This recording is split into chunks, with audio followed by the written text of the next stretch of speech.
Coral Ardisia. It was the first day of sunshine in over 2 weeks. One of those glorious, glossy days after rough storms that seem especially blessed by God. After 2 weeks of rain and gloom with night temperatures heading toward freezing, it now felt like spring, delicious spring, in the first week of February in north-central Florida. "Ha! Global warming," Coral muttered, bemused. She'd run her errands after lunch, dashing to the post office, the library, the grocery store. With already an hour or more of daylight than just a few weeks before, there was plenty of time left for some gardening before dark. Coral, an ardent gardener, itched to work in the yard with the intense need of an addict overdue for a fix. Coral had been a middle child in a large family with an abusive father. Raised on neglect and disappointment, she'd survived by developing an insular steeliness. Perhaps her Germanic heritage contributed to her sense of self-sufficiency and order. Since her brief but disastrous marriage to a shifty man who left her and their young son for a woman half his age, she'd become wary of men in particular and people in general. She kept her house tidy with little clutter and everything in its place. She enjoyed her cats and her solitude.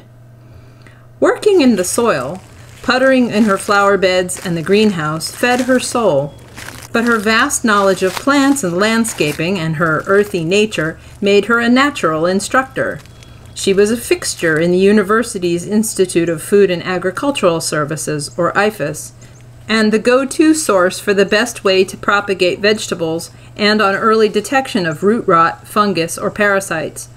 Though she had few true friends, she was well respected with a reputation for being honest, knowledgeable, and straightforward.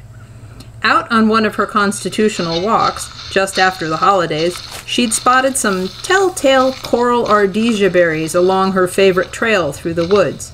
She stopped and scowled, hands on her hips. "Oh, no you don't. I'm not having it." Birds ingested the berries and redeposited them, so to speak.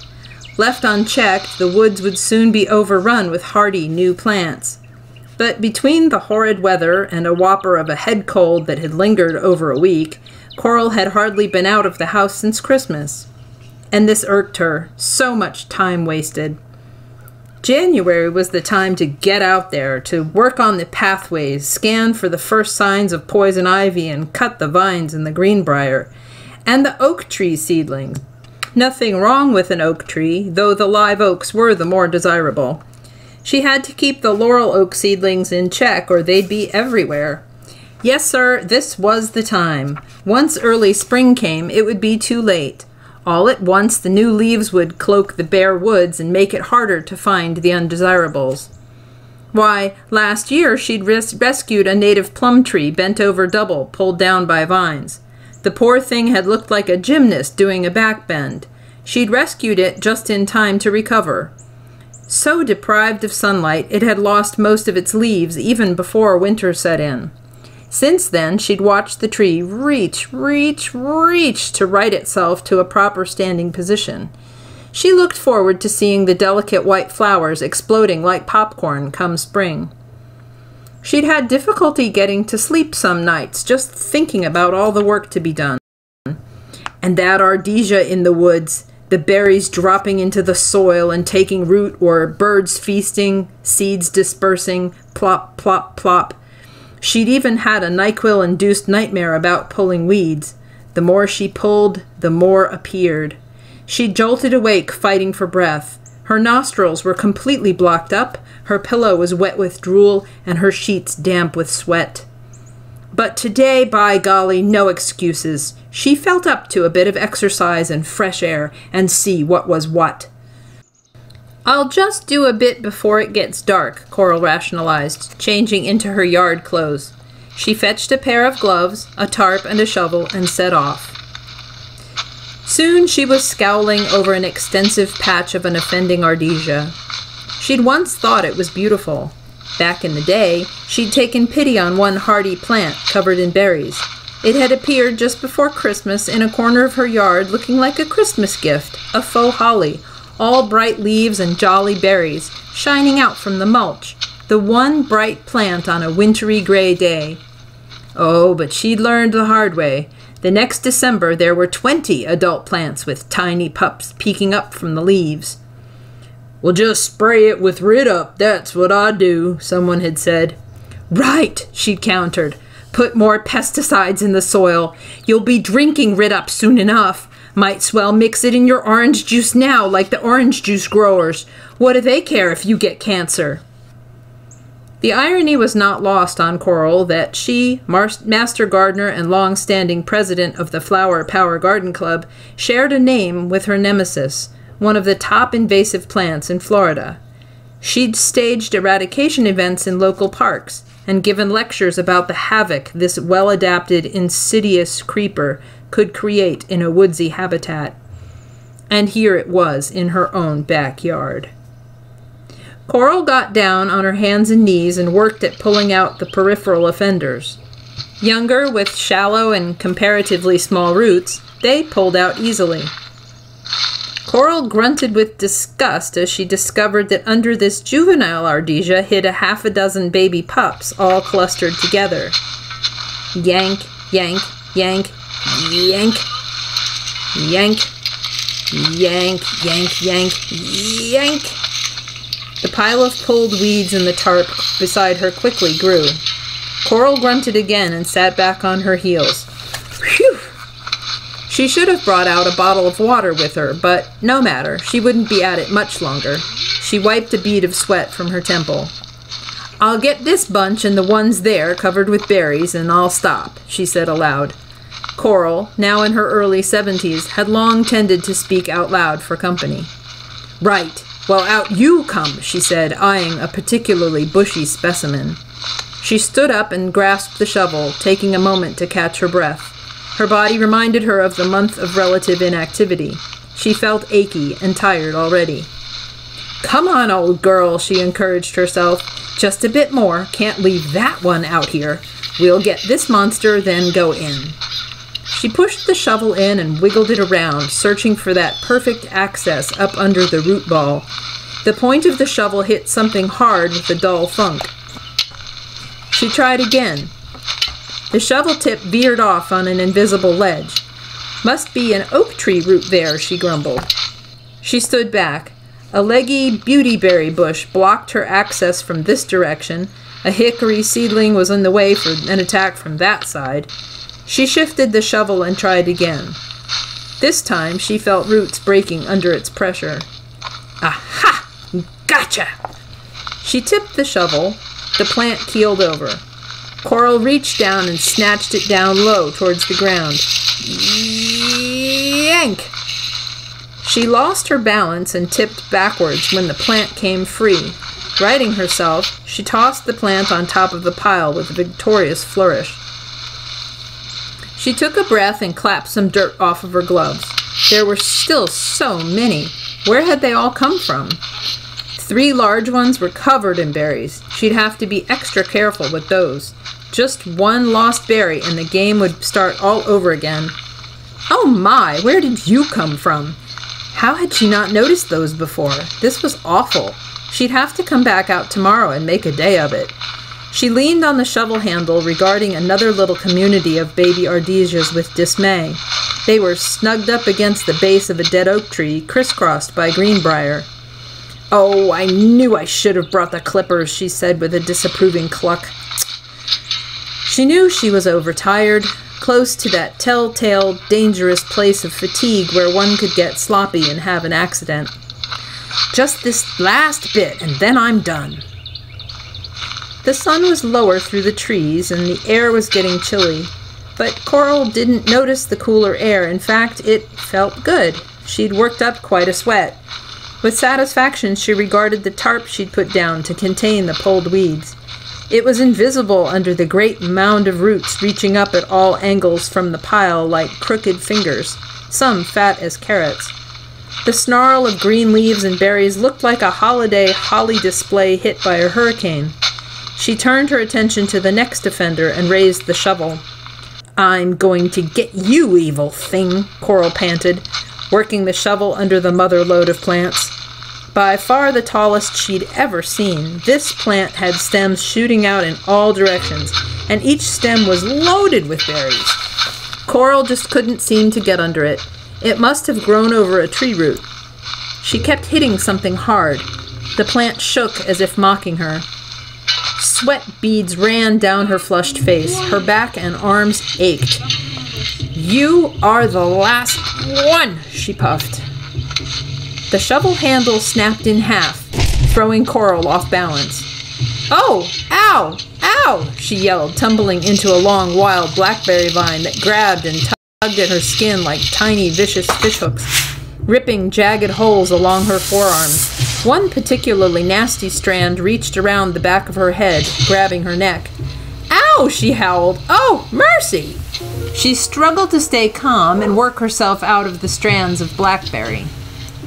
It seemed that for each bit she extracted from her skin, somewhere else another strand grabbed her. She'd often had the creepy sensation, a niggling fear really, that plants had a collective consciousness, a collective cross-species sympathy, such that while she was digging up and cutting out an invasive, other plants would grab and poke at her to impede her progress. These thoughts usually came on when she was approaching exhaustion. She twisted slowly towards an opening in the snarl of briars. Thunk! A dead branch fell on her head. Her hands flew up defensively. Coral fell hard on one knee. A briar sliced her face like a razor. She felt the blood run down on her cheek. "Ow! Ow!" she screamed, her mind caving to the irrational thought that the plants were teaming up against her, getting their revenge. The pitch of her screams changed abruptly. The pitiful cries of pain became shrieks of hysteria. Had a neighbor heard her cries, so shrill, so agonized, he or she would have called for the police on instant. Sure, they were overhearing a vicious assault. Alas, Coral was in the midst of her woods at dusk, acres away from the nearest neighbors who were in for the night, lighting their wood fires, cooking supper, or watching football on their widescreen televisions. Coral's left shoe was somehow coming off. No, being pulled off by a rubbery, probing mass of finger-like tubers. Tenacious root balls reached up her foot and grabbed hold of her ankle. She struggled to stay upright, but the shocking pain lacerating her everywhere all at once was too much.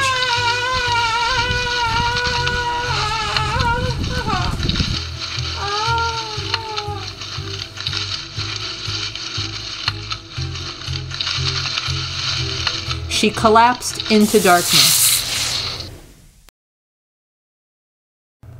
Her son Dan arrived at Coral's house shortly before 9 the following morning to take her to her doctor's appointment.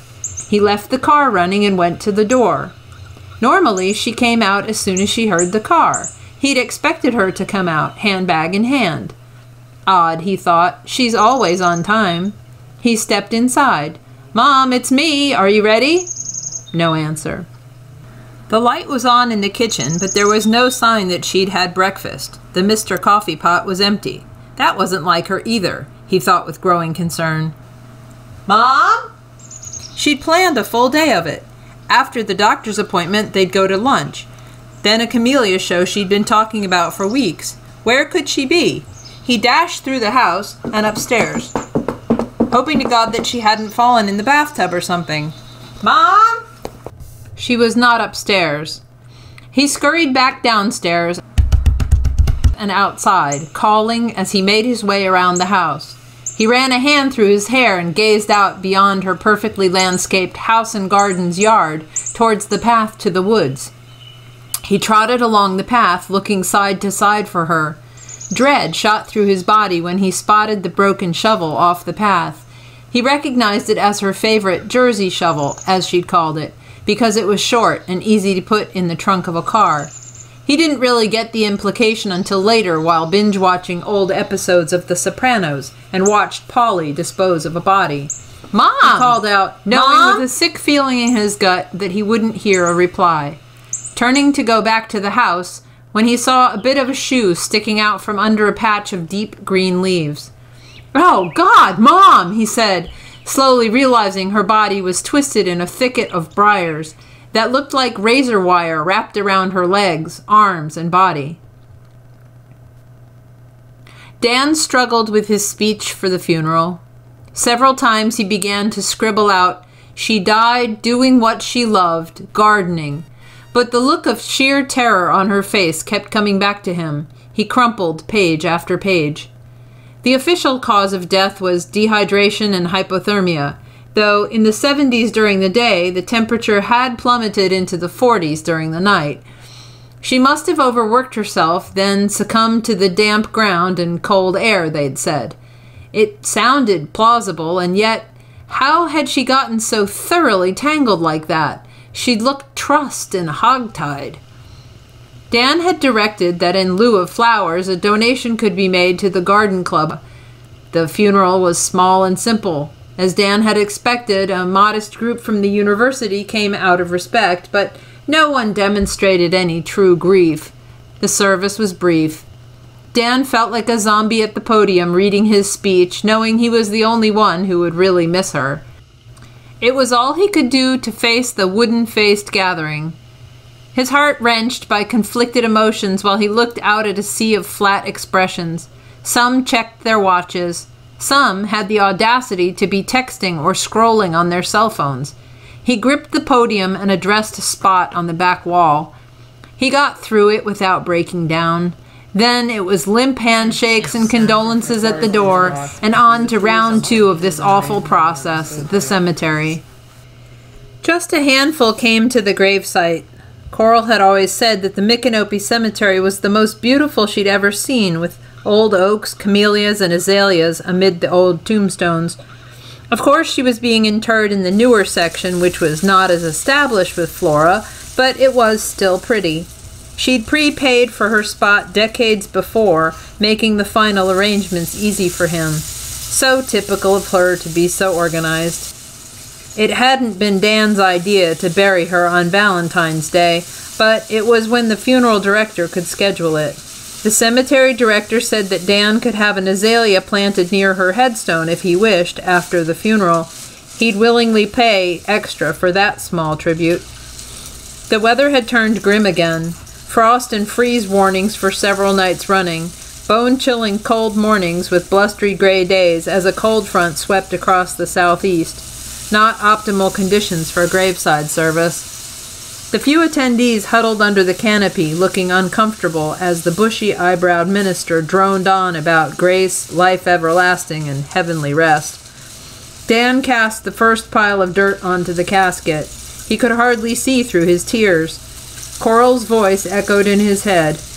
"You have to have good soil. Good soil is the key." Lost in his world of shock and bereavement, he was slow to notice the nervous twitter of suppressed giggles from a few ladies huddled together under an umbrella.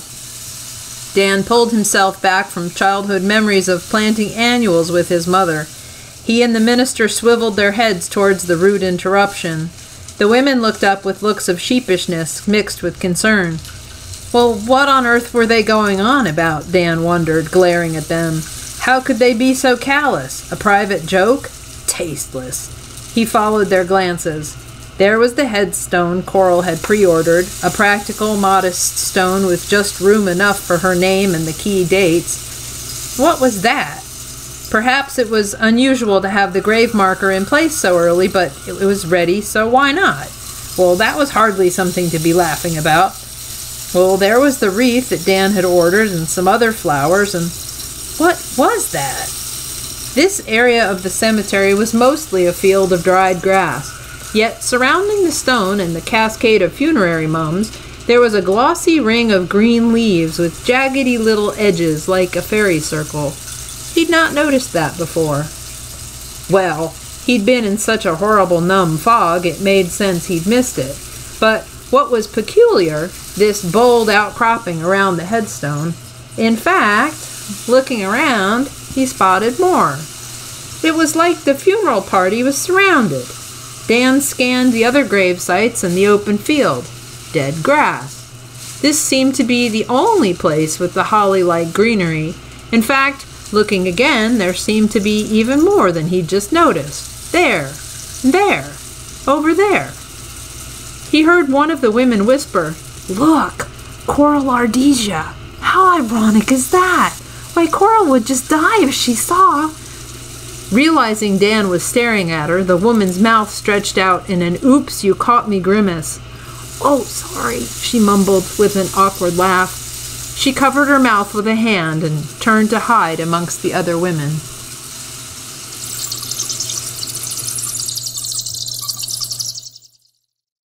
Thank you so much for listening. This is Jay Elliott. I hope you've enjoyed my little story, Coral Ardisia. And if you'd like to keep tabs on what else we're doing, you can find us on hedonistichoundpress.com or on Facebook at Hedonistic Hound Press. Be careful out there.